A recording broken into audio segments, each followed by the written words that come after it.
গাজীপুর ইউনিয়নবাসীকে ঈদুল আজহার শুভেচ্ছা জানালেন চেয়ারম্যান পদপ্রার্থী লিটন হোসেন। নিজস্ব প্রতিবেদন। পবিত্র ঈদুল আজহা উপলক্ষে মেহেরপুরের গাংনী উপজেলার ৩ নং কাজীপুর ইউনিয়নবাসীকে আন্তরিক শুভেচ্ছা ও অভিনন্দন জানিয়েছেন ৩ নং ওয়ার্ডের সাবেক মেম্বার ও আগামী ইউনিয়ন পরিষদ নির্বাচনের সম্ভাব্য চেয়ারম্যান পদপ্রার্থী লিটন হোসেন। একই সাথে তিনি ইউনিয়নের সর্বস্তরের মানুষের কাছে দোয়া ও সমর্থন কামনা করেছেন।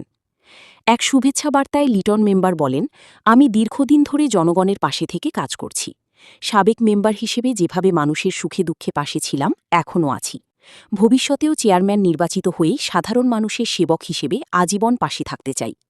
তিনি আরও বলেন, আমি জনগণের রক্তচোষা হয়ে নয়, প্রকৃত সেবক হয়ে কাজ করতে চাই। সাধারণ মানুষ যেন পূর্ণ নিরাপত্তা পায়, সঠিক সময়ে ন্যায্য সেবা পায়, সেই লক্ষ্য নিয়েই আমি মাঠে নেমেছি। নিজের সততার কথা উল্লেখ করে সাবেক এই মেম্বার দাবি করেন, আমি কাজীপুর ইউনিয়নের মেম্বার হিসেবে সততা ও নিষ্ঠার সাথে দায়িত্ব পালন করেছি। আমার অতীত কর্মকাণ্ডের রেকর্ড পরিষ্কার। কেউ বলতে পারবে না যে আমি কারো কাছ থেকে অন্যায়ভাবে একটি টাকা নিয়েছি কিংবা কারো হক নষ্ট করেছি। সবশেষে তিনি পবিত্র ঈদুল আজহার আনন্দ ভাগাভাগি করে সবার সুখ, শান্তি ও সমৃদ্ধি কামনা করেন এবং আগামী দিনে কাজীপুর ইউনিয়নের সার্বিক উন্নয়নে সবাইকে ঐক্যবদ্ধভাবে কাজ করার আহ্বান জানান। টাকা খাবো না, আমি আশাবাদ ব্যক্ত করি যে জনগণ আমার থেকে সবকিছু পাবে, অতীতও পাইছে, আগামীতেও পাবে যদি আমি চেয়ারম্যান ক্যান্ডিডেট নির্বাচিত হই। আর আর আমাদের যারা গাংনী থানা কমিটিতে যারা আছে, আমাদের নেতাবর্গ, তাদেরকেও ঈদের শুভেচ্ছা জানাই, আমাদের পুরা গাংনী থানাকে বাসীকে।